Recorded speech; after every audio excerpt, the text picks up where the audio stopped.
नमस्कार विद्यार्थी मित्रांनो, मी कॉमर्सवाला मास्तर आणि या नवीन व्हिडिओमध्ये तुमच्या सर्वांचं स्वागत. विद्यार्थी मित्रांनो, टॉपिक नंबर 9 अभ्यासतोय अनालिसिस ऑफ फायनान्शियल स्टेटमेंट.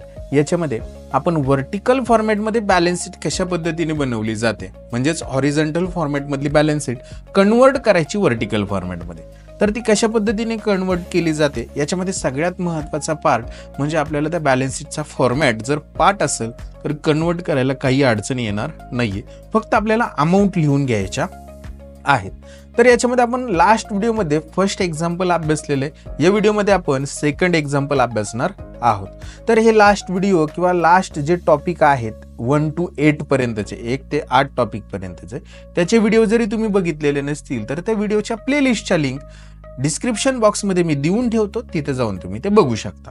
आता आपण प्रॅक्टिकल एक्झाम्पल नंबर 2 अभ्यासणार आहोत, कन्वर्ट कशी करायची बॅलन्स शीट व्हर्टिकल फॉर्मॅटमध्ये. तर चला, कोणताही वेळ वाया न घालवता आपण सुरू करूया. पहा, अतिशय सोपं काम असतं. आपल्याला बॅलन्स शीट दिलेली असते, ती फक्त कन्वर्ट करायची. आता बॅलन्स शीट दिली, कन्वर्ट. एक्झाम्पल काय आहे, म्हणजे क्वेश्चन काय, convert the following balance sheet into vertical balance sheet. बघा, आपल्याला बॅलन्स शीट दिलेली हॉरिझॉन्टल फॉर्मॅटमध्ये, म्हणजे आडव्या फॉर्मॅटमध्ये. याच्यामध्ये काय आहे की लेफ्ट हँड साईडला तुम्हाला लॅबिलिटी, तर राईट हँड साईडला असेट आहेत.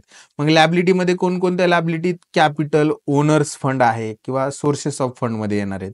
लॅबिलिटी ज्या असणार आहे त्या सोर्सेस ऑफ फंड, आणि असेट जे असणार आहे ते ऍप्लिकेशन ऑफ फंड असणार आहे. तर रिझर्व्ह अँड सरप्लस, 12% लोन हे आपण आपलं बॉरोड फंड मध्ये येणार. Current liability, working capital calculate करण्यासाठी. फिक्स असेट, इन्व्हेस्टमेंट आणि करंट असेट.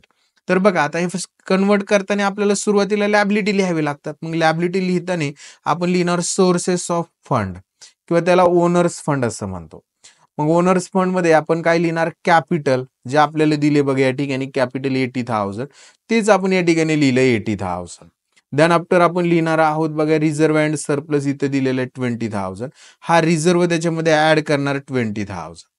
मग हा रिझर्व्ह ऍड केल्यानंतर आपली जी नेटवर्थ असणार आहे 80 + 20, ती येणार आहे 1,00,000 रुपये नेटवर्थ. म्हणजे आपली नेटवर्थ जे असणार आहे ते आपल्याला 1,00,000 रुपये भेटेल. आणि 12% लोन जे असणार आहे ते कुठे येणार आहे, तुमच्या बॉरोड लोन मध्ये येणार आहे. बॉरोड फंड्स मध्ये 12% लोन, त्याची अमाऊंट आहे बघा 24,000. तर ते 24,000 आपण लिहिलं. मग आपण काय केलंय की बाबा हे 1,00,000 ओनर्स फंड आणि बॉरोड फंडचे 24 लाख असे टोटल जर केली याची, तर आपल्याला 24,000 1,24,000 जो असणार आहे तो टोटल फंड अवेलेबल असणार आहे. मग आपण ह्या अवेलेबल फंडचं ऍप्लिकेशन म्हणजेच आपले असेट, मग आपण त्याला म्हणणार फंड्स, ऍप्लिकेशन ऑफ फंड्स. मग ऍप्लिकेशन ऑफ फंड्स मध्ये काय काय येणार आहे बघा, तर आपल्याला असेट साईडला आपल्याला ज्या दिलेल्या आहेत त्या गोष्टी. मग असेट साईडला काय दिलंय सर, बघा या ठिकाणी फिक्स असेट दिलेले 75,000. मग ऍप्लिकेशन ऑफ फंड मध्ये आपल्याला फिक्स असेट घ्यावी लागून फर्स्ट 75,000. त्याच्यानंतर इन्व्हेस्टमेंट दिलेले 20,000 रुपये, तर ते इन्व्हेस्टमेंट घेणार आपण 20,000 रुपये. 75 + 20 टोटल जे असेल ते आपण टोटल नंतर घेणारच आहोत. पण त्याच्यामध्ये नंतर बघा त्यांनी वर्किंग कॅपिटल दिले, आणि वर्किंग कॅपिटलचा फॉर्म्युला मी तुम्हाला सांगितलं होतं.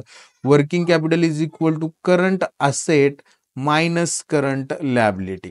मग बघा या ठिकाणी तुम्हाला करंट असेट दिलेले आहेत, ते आहेत 44,000. कुठे आहेत सर, बॅलन्स शीटच्या असेटला. इथे दिसतंय बघा करंट असेट 44,000. आणि देन त्यातनं मायनस करंट लॅबिलिटी ते दिलेत बघा 15,000. मग त्या मायनस केल्या आपण की 44,000 current asset minus current liability 15,000. 44 मधनं 15 गेले, राहिले 19. मग हे 75 + 20 + 29 अशी टोटल आली 1,24,000. म्हणजेच काय की तुमचा जो फंड असणार आहे, म्हणजे फंड्स अवेलेबल 1,24,000 आणि फंड्स ऍप्लिकेबल सुद्धा 1,24,000 आहे. म्हणजे अवेलेबल म्हणजे लॅबिलिटी असणार आहे 1,24,000 आणि त्याचं ऍप्लिकेशन म्हणजेच असेट असणार आहे 1,24,000. अशा पद्धतीची ही बॅलन्स शीट असते. अतिशय सोपं आहे. कन्वर्ट करणं जर विचारलं तर तुम्हाला हे 1-2 मार्काला सुद्धा विचारू शकतात, किंवा एखादा डीप मध्ये जसा आत्ता प्रॉब्लेम आपण समजून घेतला अशा पद्धतीचा प्रॉब्लेम सुद्धा येऊ शकतो. तर सोपं आहे, अवघड असं काही नाही. तर तुम्ही सहज सॉल्व्ह करू शकता. आय होप विद्यार्थी मित्रांनो हे एक्झाम्पल तुम्हाला व्यवस्थित समजलेलं असणार आहे. समजलेलं असेल तर चॅनलला नक्की सबस्क्राईब करा. शिकवण्याची मेथड आवडत असेल तर तुमच्या वर्गमित्रांपर्यंत ही व्हिडिओ शेअर करा.